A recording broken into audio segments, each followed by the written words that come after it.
Welcome back to Brightside this morning. A wonderful follow-up story to a story that we covered years ago about a dog in Pasco County that suffered horrific abuse at the hands of her owner.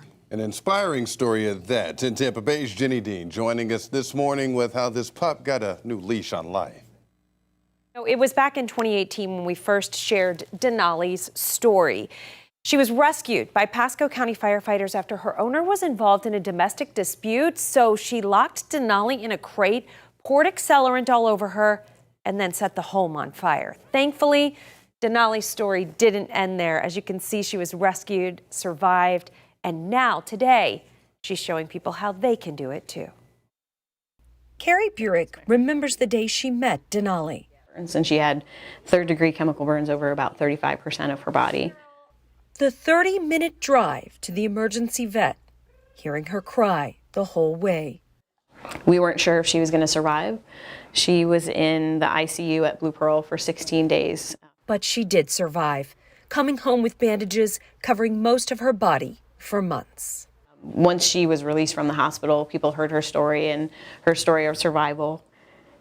And they would contact the shelter and they would ask if they could meet her. Carrie originally volunteered just to foster Denali until she was better.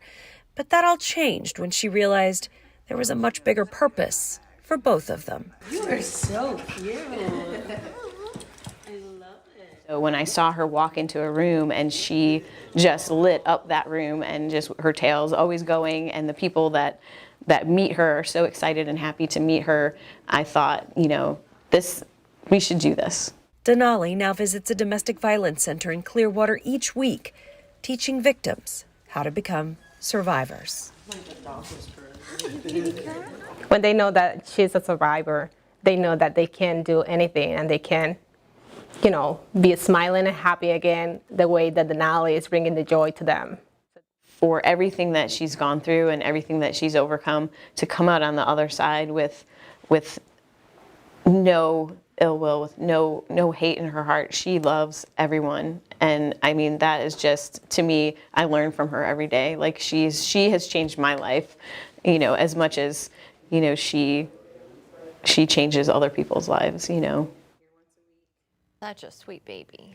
And, in addition to domestic violence centers that Denali visits, they also take her to the hospital to particularly visit with burn survivors and pediatric burn survivors so that they can see, Denali was burned 5 years ago, has some scars, but look, you can still. An incredible bond. Yeah, it's amazing. And Denali's going to be at Camp Hopataki, I think this month, which is a camp for burn survivors. Oh, Jenny, this is proof that we can all testify, even Denali, right? Yes, animals can really teach us so much. Man's best friend for a very good reason. Rescue dogs always make the best dogs. Yeah. They Always. understand what the other side has been like, so they are very thankful for what they That have. resiliency, that unconditional love, that always blows my mind with them.